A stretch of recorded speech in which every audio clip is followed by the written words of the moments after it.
The next looming bubble, and this is going to be part 2 of a video I started last week, but the next looming bubble that's more of a double bubble is going to be the municipal bond market. And when I say the next looming bubble, it's in no type of order whatsoever, because I believe that all these bubbles that have been artificially created will cascade within their own footprint, and it'll be some type of triggering event probably that'll tip the scale, the straw that breaks the camel's back. But what I want to do is I want to read an intro to a muni bond analysis, and I have this in PDF form. I'm not sure how to attach it in the notes, but what I thought I could do is, if you want to go on over to TheTexasBoys.com and sign up to our newsletter, everybody that signs up, I can just send you this PDF. So if you want to do that, I will also link another resource down below that I want you all to check out. But this is titled The Powder Keg, a critical analysis of systemic risk in municipal debt, unconventional triggers, and unpalatable solutions. Executive summary: the unmasking of a systematic illusion. The conventional wisdom regarding the safety of the muni bond market, long considered a bedrock of low-risk investing, is built upon a foundation that is fundamentally flawed. An analysis of publicly available financial data and legal frameworks reveals a system where a significant portion of highly rated municipal debt is, in reality, a high-risk liability. This risk is effectively masked by a fragile network of state guarantees, accounting fictions, and an inherent lack of transparency in the market's underlying fundamentals. The established consensus, which has historically relied on metrics that fail to capture the reality of local economic distress, presents an incomplete and dangerously optimistic picture. The core finding of this report is that the current structure of municipal finance represents a systemic vulnerability far greater than isolated incidents of default would suggest. This report will systematically deconstruct the mechanisms of this systemic flaw, model the likelihood and nature of a future crisis over a 5, 10, and 15-year horizon, and analyze the resulting fallout. It will then propose a series of unconventional and unpalatable solutions that confront the problem head-on, acknowledging that there is no painless path forward.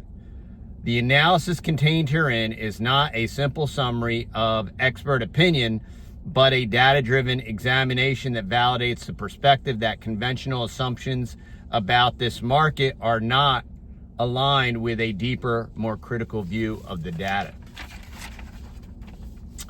The grand illusion: deconstructing the muni bond grift. The flawed foundation: a mathematical impossibility. The premise that municipal debt is mathematically impossible to service based on a statistical tax base and household income is not a hyperbolic claim.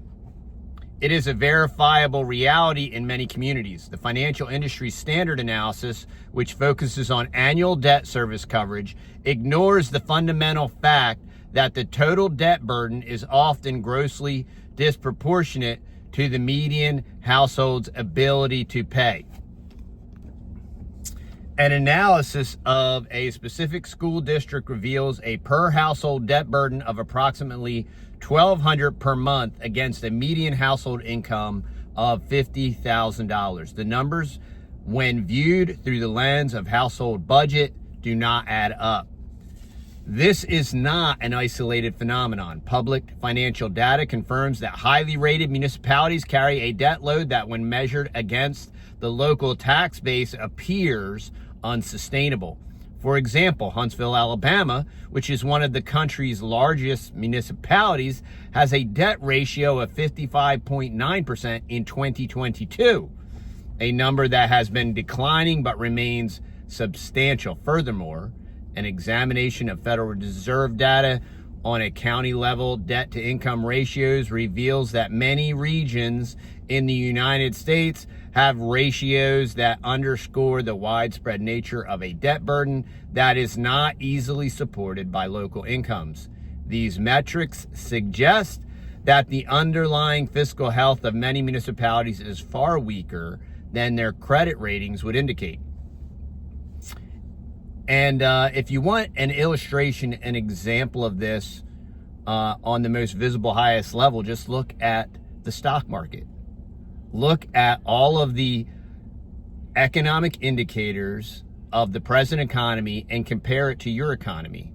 And all of these economic indicators are at historical all-time highs, yet the average person is financially suffering from hyperinflation and grossly expensive groceries, ever-rising taxes. I mean, we're watching this and in real time, and it is blazingly apparent. So this is not an isolated phenomenon. Public financial data confirms that a deeper examination reveals a self-referential feedback loop that props up this fragile system. The collateral for school debt, which is the property tax base, is not a stable, independent asset. It is in part a speculative bubble, an asset inflated by the debt it is supposed to be securing.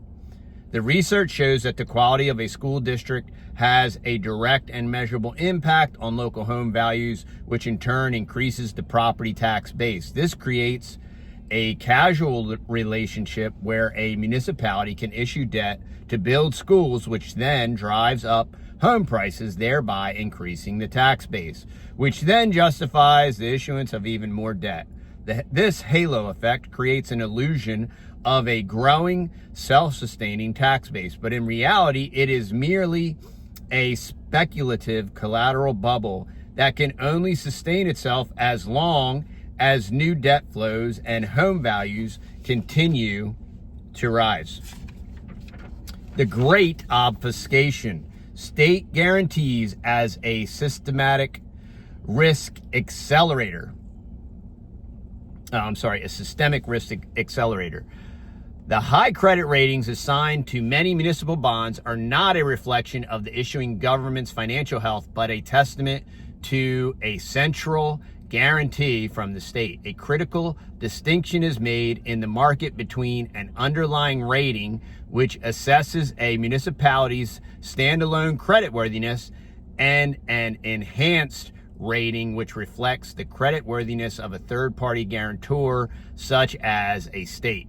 This system effectively allows a struggling municipality with a weak underlying financial profile to borrow at the same low rate as a financially solvent state government, masking its true risk from investors. This obfuscation is institutionalized through specific legal and financial frameworks. In Texas, for example, the Permanent School Fund, PSF, provides a bond guarantee program that backs school district bonds with the state's own financial strength. This program has received a AAA rating from major credit rating agencies, which replaces the need for private bond insurance. In the event of a default by a school district, the PSF pays bondholders from its corpus and then recovers the payments by intercepting the district's next state aid payments. This mechanism, which is similar equivalents in Kentucky and Colorado, where the state treasurer is legally obligated to make bond payments if a school district fails to do so, effectively transfers local risk to the state level. The transfer of risk from the local to state level creates a centralized vulnerability and a potent contagion effect. A single distressed town's debt problem is no longer an isolated event. It is a direct liability on the state's balance sheet. As the number of local governments requiring state intervention increases, the state's own financial health becomes jeopardized, reducing its operating surplus and increasing its overall debt burden. This could lead to a downgrade of the state's credit rating, making it more expensive for all municipalities within the state to borrow, regardless of their individual fiscal health. This is a critical distinction from the 2008 financial crisis.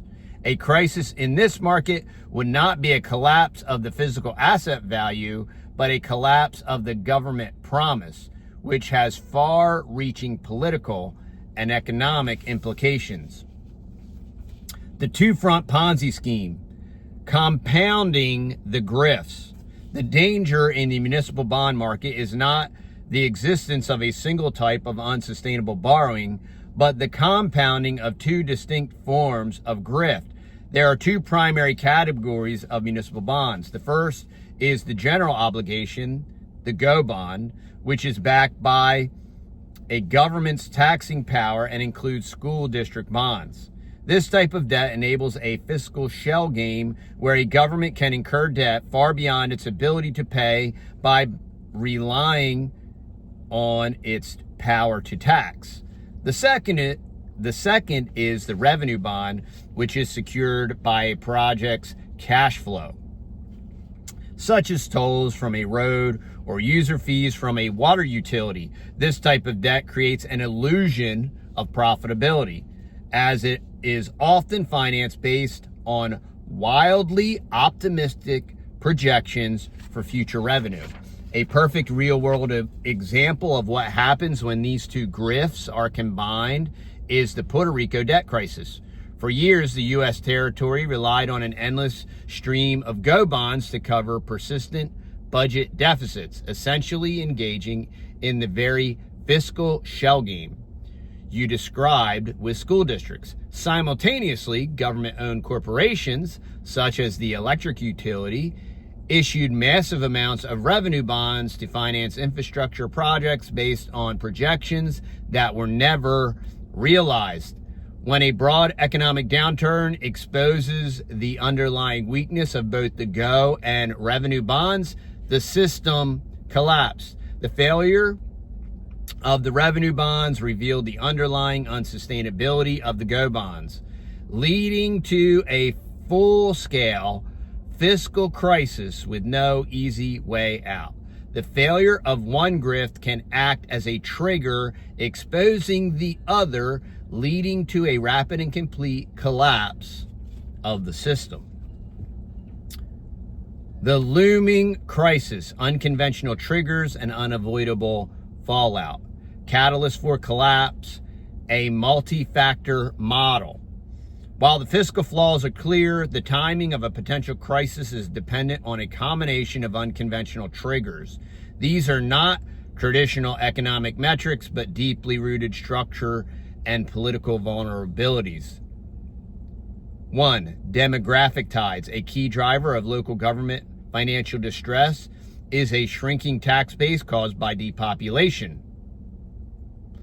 For a municipality that relies on its property tax base to service its debt, a rapid decline in population can so erode the tax base that it becomes insufficient to service the debt even with tax increases. This phenomenon was a key contributor to the bankruptcy of the city of San Bernardino, California, which experienced a prolonged economic and demographic decline.